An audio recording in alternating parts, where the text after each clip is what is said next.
எல்லாருக்கும் நமஸ்காரம். இன்றைக்கி நம்ம நவராத்திரிகளோட நைவேத்தியங்கள் தான் என்னென்னு பார்க்க போகிறோம். இன்றைக்கி வந்து பாயசம் வந்து பார்த்தீங்கன்னா கேரட் கீர் பண்ண போகிறோம். நல்ல ரிச் அண்ட் க்ரீமியாக இருக்கக்கூடிய ஒரு கேரட் வச்சு பாயசம் தான் எப்படி பண்ணுறதுன்னு பார்க்க போகிறோம். அதுக்கு குக்கரில் ஒரு 3 கேரட்டை நான் தோல் சீவிட்டு ரவுண்டாக நறுக்கி எடுத்துட்டுருக்கேன் மீடியம் சைஸில். இது கூடவே ஒரு கைப்பிடி அளவுக்கு பாதாம் போட்டுக்கலாம். கிட்டத்தட்ட ஒரு 15 பாதாம் இருக்கும். இது கூடவே ஒரு கைப்பிடி அளவுக்கு முந்திரி பருப்பு போட்டுக்கலாம். இதில் 1 டம்ளர் அளவுக்கு தண்ணி, 1 டம்ளர் அளவுக்கு பால் விட்டுக்க போகிறோம். இப்போ இதை விட்டு நல்லா வேக வச்சு எடுத்துக்கலாம். நிறைய பால் தண்ணி விட்டுட்டோம் அப்படின்னா உங்களுக்கு வந்து வேகும்போது அந்த ஜலம் எல்லாம் வெளியில் வந்துடும். அதனால் கரெக்டான அளவில் விட்டுக்கோங்க. இப்போ குக்கரை மூடி ஒரு 3 விசில் விட்டு நல்லா வேக வச்சு எடுத்துக்கலாம். கேரட், அந்த பாதாம், முந்திரி பருப்புலாம் நல்லா வேகணும். அதுக்குள்ளே அடிக்கனமான ஒரு பாத்திரத்தில் 1/2 லிட்டர் அளவுக்கு பால் வச்சு அது வந்து நல்லா கொதிக்கிறதுக்காக வச்சுருக்கேன். ரொம்ப சுண்ட காய்ச்சணுங்கிறது கிடையாது, நல்லா கொதிக்க ஆரம்பித்தாலே போகிறோம். இப்போ குக்கர் விசில் வந்து ஒரு 10 நிமிஷம் எடுத்து குக்கரை ஓப்பன் பண்ணி நம்ம நல்லா ஆற வச்சுக்கலாம் கேரட்டை.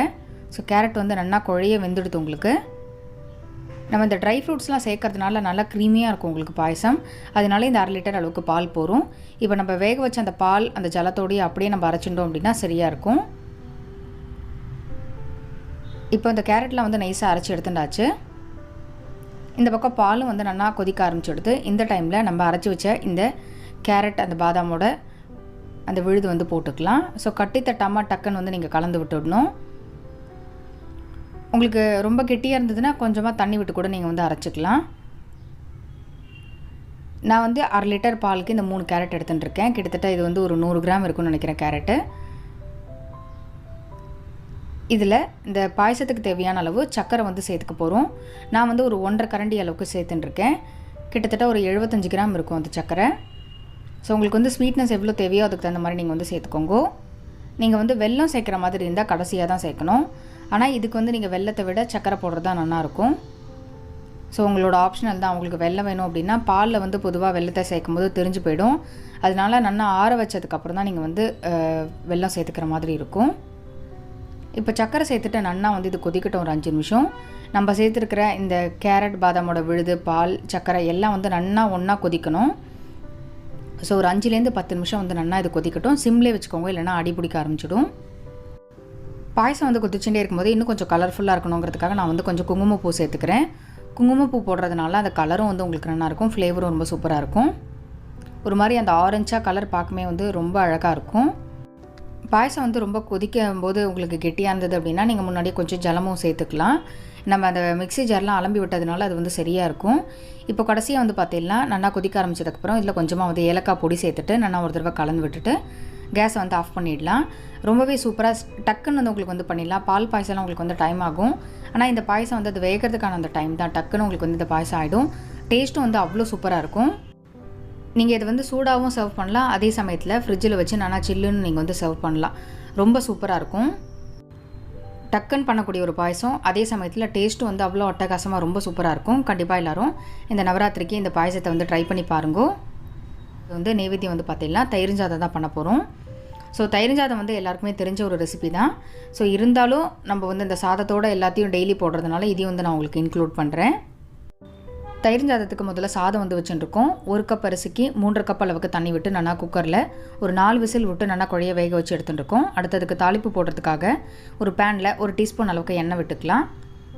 எண்ணெய் சூடானதும் இதில் 1/2 டீஸ்பூன் கடுகு பொரிஞ்சதும் 2 பச்சை மிளகா, 1 துண்டு இஞ்சி வந்து நல்லா பொடியாக நறுக்கி அதையும் வந்து சேர்த்துக்கலாம்.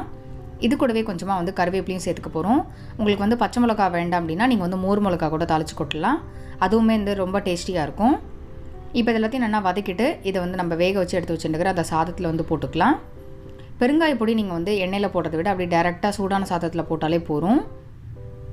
ஒரு 1/4 டீஸ்பூன் அளவுக்கு பெருங்காய பொடி சேர்த்துட்டு இந்த சாதத்தை வந்து முதல்ல நல்லா கரண்டியால் மசிச்சு விட்டுக்கணும். நம்ம என்ன தான் குழைய வேக வச்சாலும் கரண்டியால் மசிச்சாதான் உங்களுக்கு வந்து சாதம் ஒத்தாப்பில் இருக்கும். அதே மாதிரி தயிர்ஞ்சாதம் நீங்கள் வந்து பிசையும் போது மெயினாக பார்க்க வேண்டியது என்ன அப்படின்னா சூடான சாதத்தில் தயிரோ பாலோ விட்டு பிசையக்கூடாது. சாதம் வந்து ஓரளவுக்கு ஆறினதுக்கப்புறம் தான் நீங்கள் வந்து தயிர் விட்டு பிசையணும். ஸோ நல்லா சூடாக இருக்கும்போதே குழையது மாதிரி நம்ம மசிச்சு வச்சுட்டோம் அப்படின்னா பிசையறதுக்கு வந்து உங்களுக்கு சௌரியமாக இருக்கும். நீங்கள் ட்ராவல் டைமில் போகிறீங்க அப்படின்னா நீங்கள் வந்து தயிர்ஞ்சாதம் பிசையும் போது இந்த பேக்கெட்டோட தயிர் விட்டு பிசைஞ்சல் அப்படின்னா 2 நாள் ஆனால் கூட உங்களுக்கு வந்து தயிர்ஞ்சாதம் புளிக்காது. இது ஒரு நல்ல டிப்ஸு, கண்டிப்பாக ஃபாலோ பண்ணி பாருங்க. இப்போ சாதம் வந்து நல்லா ஆறிடுத்து இதுக்கு தேவையான உப்பு சேர்த்துக்கலாம். இது கூடவே புளிக்காத தயிர் வந்து சேர்த்துக்க போகிறோம். நான் வந்து இப்போ உடனே செலவு பண்ணுறதுனால நார்மல் தயிர் விடுறேன். நீங்கள் ட்ராவல் டைமில் அப்படி இருந்தது அப்படின்னா நீங்கள் வந்து பேக்கெட்டோட தயிர் விட்டுட்டு பால் விட்டு பிசைஞ்சல் அப்படின்னா சுத்தமாக உங்களுக்கு வந்து புளிக்கவே புளிக்காது. இது வந்து அம்மா சொல்லி கொடுத்த ஒரு டிப்ஸு. நாங்கள் இப்போது ட்ரெயினில் போகிற மாதிரி இருந்தது அப்படின்னா தயிர்ஞ்சாதம் வந்து பார்த்திங்கன்னா அப்படி தான் வந்து பிசைஞ்சு எடுத்துன்னு போவோம். யாருக்காவது ட்ராவலுக்கு போகிறனாலும் நான் அப்படி தான் வந்து பிசைஞ்சு கொடுப்பேன். தயிர்ஞ்சாதம் வந்து நம்ம எப்படி பண்ணி கொடுத்தோமோ அதே மாதிரியே இருக்கும். அதே மாதிரி பாலும் நீங்கள் வந்து காய்ச்சி ஆற வச்ச பால் வந்து சேர்த்துக்கோங்க. இப்போது தயிர்ஞ்சாதம் வந்து நல்லா கலந்துண்டாச்சு.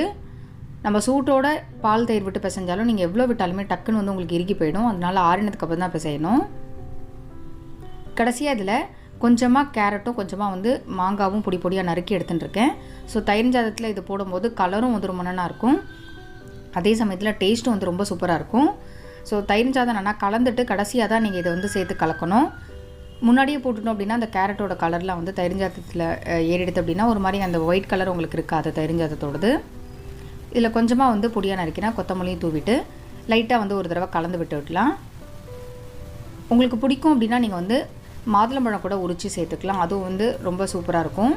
ஸோ இந்த மாங்காய் கேரட் இதெல்லாம் வந்து உடனே சாப்பிட்ற மாதிரி இருந்தால் தான் நீங்கள் வந்து யூஸ் பண்ணணும். நீங்கள் வந்து ட்ராவலுக்கு போகிற மாதிரி இருந்ததுன்னா இதெல்லாம் எதுவுமே போட வேண்டாம். வெறுமனே தாளிப்பு போட்டுட்டு தயிர்ஞ்சாதம் பிசைஞ்சு எடுத்துன்னு போங்க. ஸோ ரொம்பவே சூப்பராக நம்மளோட தயிர்ஞ்சாதம் வந்து ரெடியாக எடுத்து இது கூட கொஞ்சமாக வெண்ணெய் சேர்த்துனா கூட உங்களுக்கு வந்து நல்லா டேஸ்டியாக இருக்கும். தயிர்ஞ்சாதம் தான் நைவேத்தியம். ஸோ ரொம்பவே சூப்பராக ரெடியாக எடுத்து கண்டிப்பாக எல்லோரும் இந்த தயிர்ஞ்சாதத்தை வந்து ட்ரை பண்ணி பாருங்க. நம்ம இன்றைக்கி சுண்டலுக்கு பதிலாக குணுக்கு தான் வந்து பண்ண போகிறோம்.